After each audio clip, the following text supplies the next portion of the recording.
què el rius? Porque me da la gana. Faltaba más. O sea, està dient tenim a l'ES... Señorías, por favor. Señorías. No sé a ti, pero a mí me da la impresión de que estamos más polarizados que nunca, que la crispación es total y que ya no queda ni un centímetro de espacio, ¿no?, para la conversación ni para ningún tipo de consenso.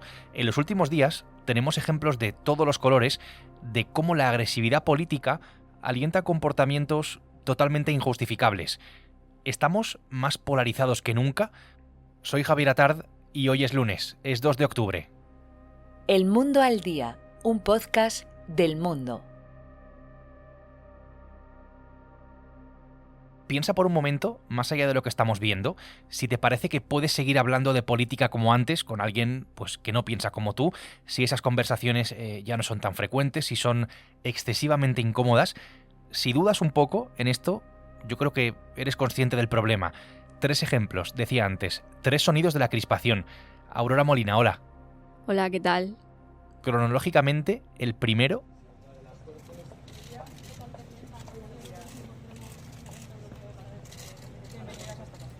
Sí, el primero lo protagonizaron la ministra de Igualdad en funciones, Irene Montero, y Marta Fernández, que es la presidenta de las Cortes de Aragón. Fue un encuentro bastante tenso a la entrada del Palacio de la Aljafería, la sede del Parlamento aragonés.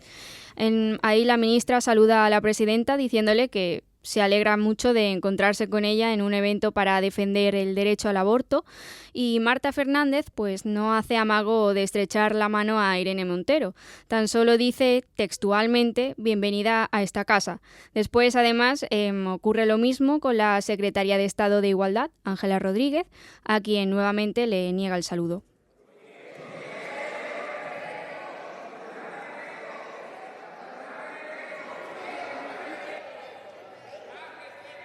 Señor presidente, creo que se ha producido un hecho que nunca se había producido en este pleno, y es que le tocara un concejal a otro en tono amenazante, como me ha tocado el señor Biondi la cara 3 veces. El segundo ejemplo fue en el estreno del curso político en el Ayuntamiento de Madrid, donde tenía lugar el debate municipal sobre la ley de amnistía.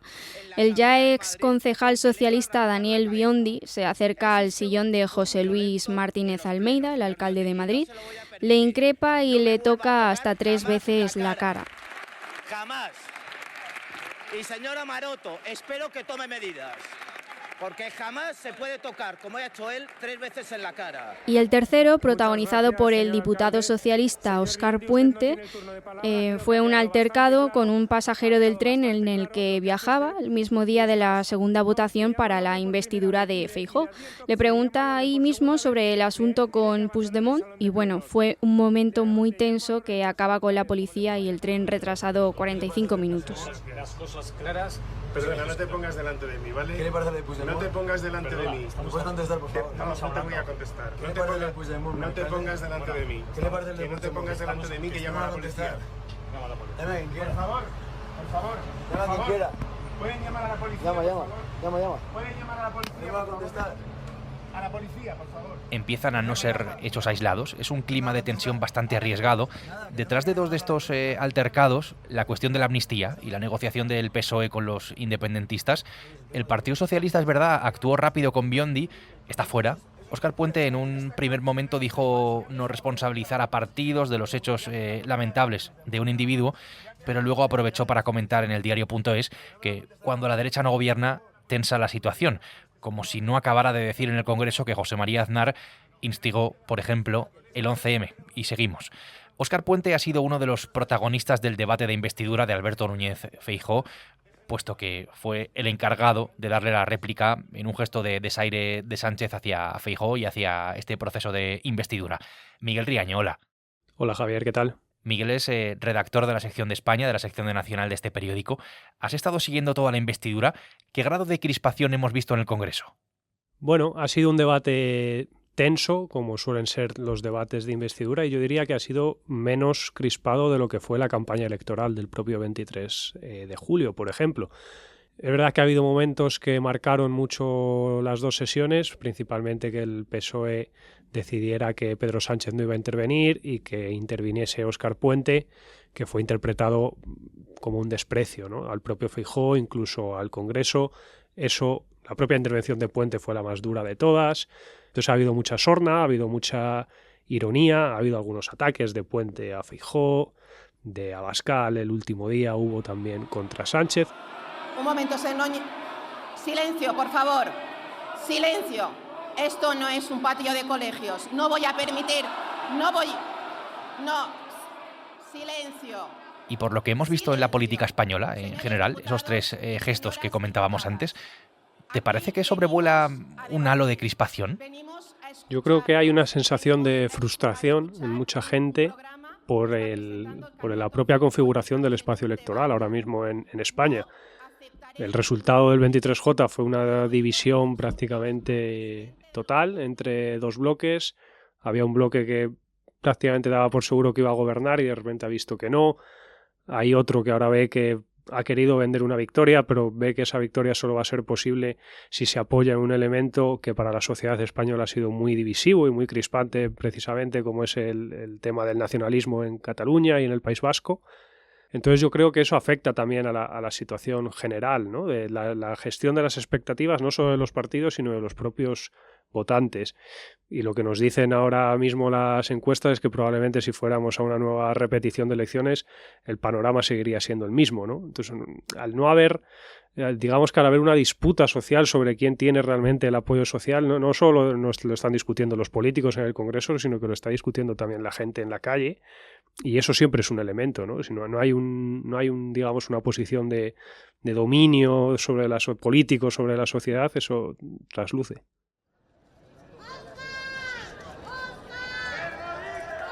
En España estamos a la cabeza en división ideológica.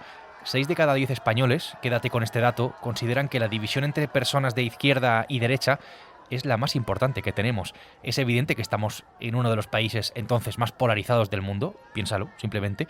Los partidos están cada vez más alejados en sus posiciones, eso es una evidencia también, y los sentimientos de odio, y esto es lo más preocupante entre los votantes, son cada vez también más evidentes.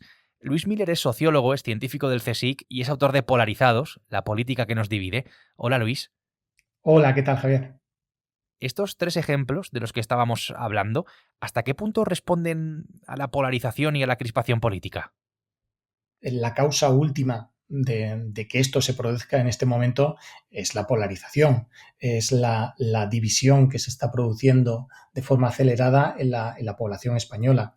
Es decir, muy probablemente sin el trasfondo de la polarización que deriva en crispación, que deriva en frustración de la ciudadanía, que deriva en desconfianza, sin ese proceso más de largo recorrido en el que estamos inmersos, no se darían estos otros elementos más allá de la personalidad y del momento concreto en el que se producen. Por tanto, yo creo que aunque pongamos el foco en el corto plazo en es que era una persona que ya tiene antecedentes o es que era un momento de alta tensión, en realidad lo que da coherencia a todo esto que está pasando es la polarización en la que estamos.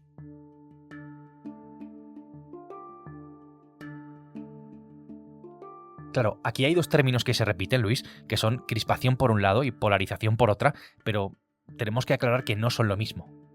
Yo suelo decir que la crispación está relacionada con la polarización, pero no es lo mismo. La crispación remite a actitudes y sobre todo a comportamientos, pues a criticar de forma contundente al otro, elevar el tono, meterle el dedo en el ojo para que salte. Esto es crispar, mientras que la polarización es una corriente más de fondo.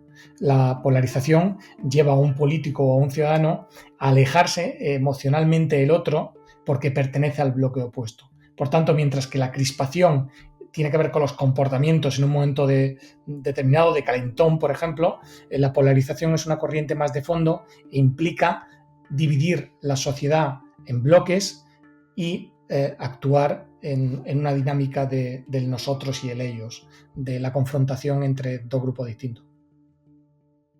España es un país de un caínismo casi patológico. Ahí está el duelo a garrotazos de Goya, 2 hombres peleándose enterrados hasta las rodillas. Una costumbre de la época, sí, y un buen ejemplo también de las luchas fratricidas que hemos protagonizado a lo largo de nuestra historia.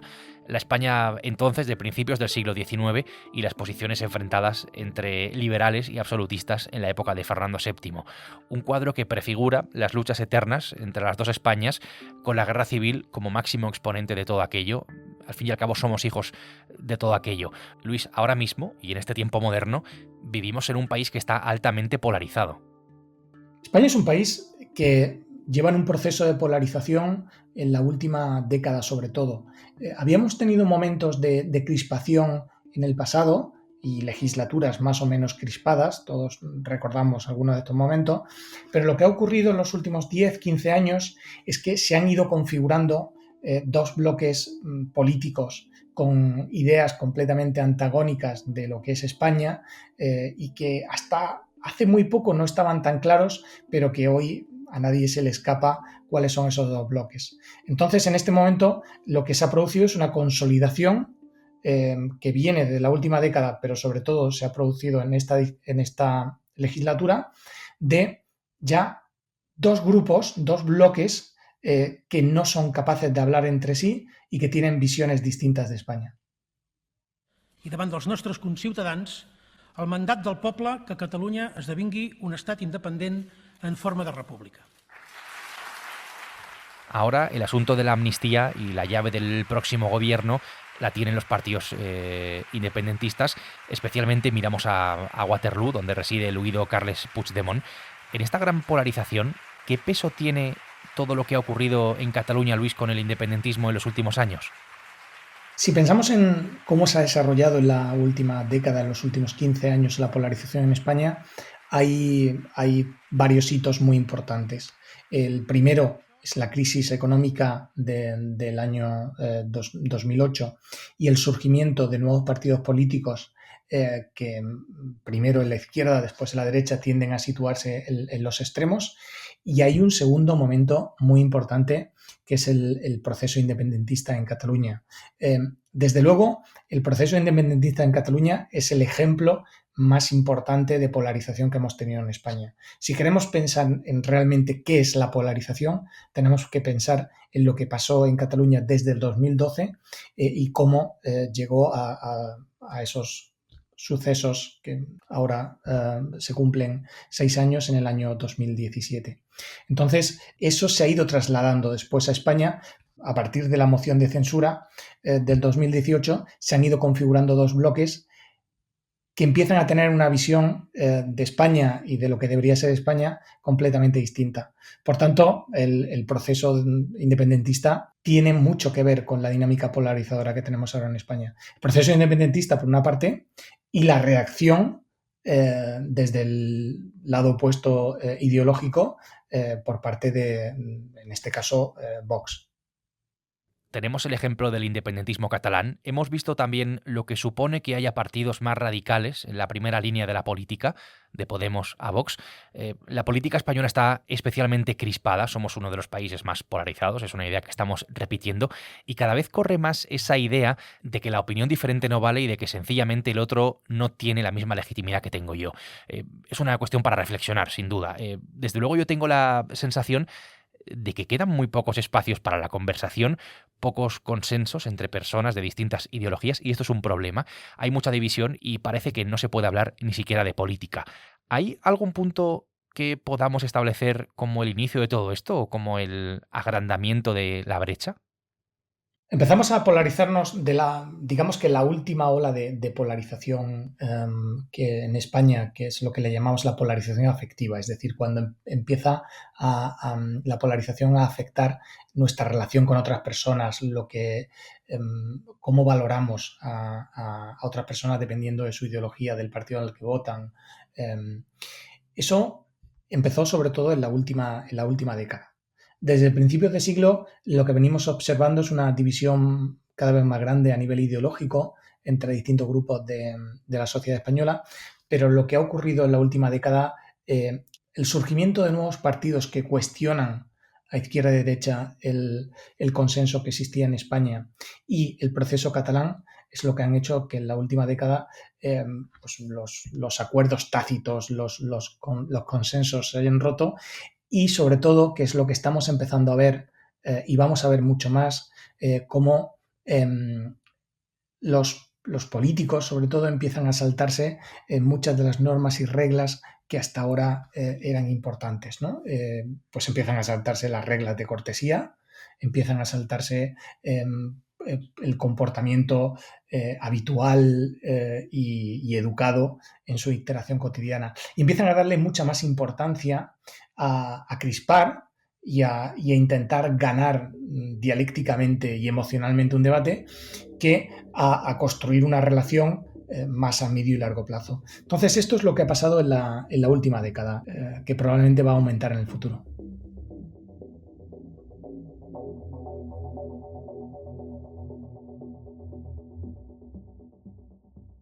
Aquí entiendo, Luis, que si no empezamos a construir acuerdos, por pequeños que sean, es un proceso que es irreversible. Irreversible además con un final un tanto incierto o peligroso, incluso diría yo, porque el siguiente paso, sin duda, el último paso es la violencia.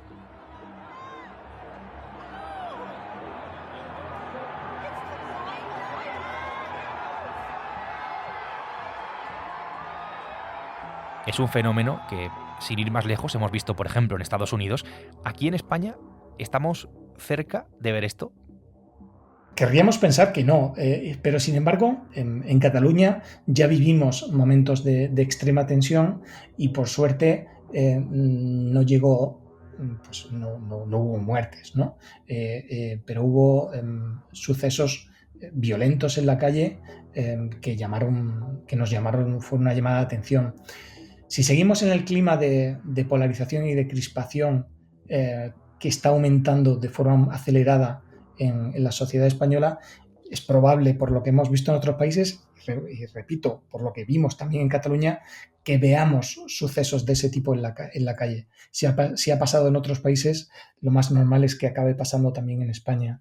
En España, yo suelo defender que en cuestiones de violencia política, es decir, de violencia con una motivación política, hemos estado relativamente vacunados porque hemos tenido un ejemplo extremo de violencia política como ha sido el terrorismo.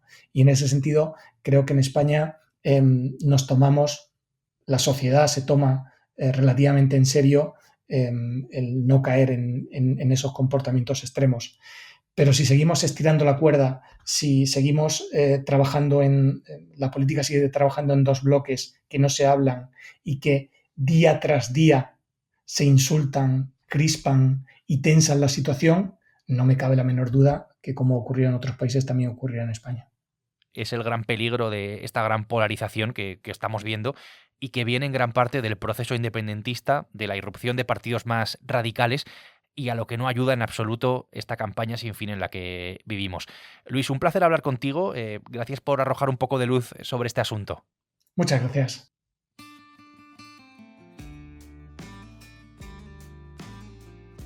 Aurora Molina y Miguel Riaño han hecho posible este episodio del Mundo al Día en el que hemos escuchado al sociólogo Luis Miller.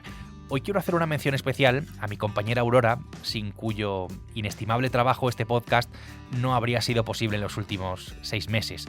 De la producción a la edición, pasando por todos los procesos todos los días, en esta tarea que tenemos de acompañarte y explicarte lo más importante que ocurre en la actualidad. Ya sabes que para escuchar este podcast todos los días solo tienes que acudir a elmundo.es, a la web del Mundo, o a las principales plataformas de audio, en la que más te guste, en la que tengas en tu móvil, en la que estés habituado a utilizar. Ahí estamos y ahí te puedes suscribir. Mañana será martes y aquí estaremos. Hasta entonces, gracias y saludos de Javier Atard. Has escuchado El Mundo al Día, un podcast del Mundo.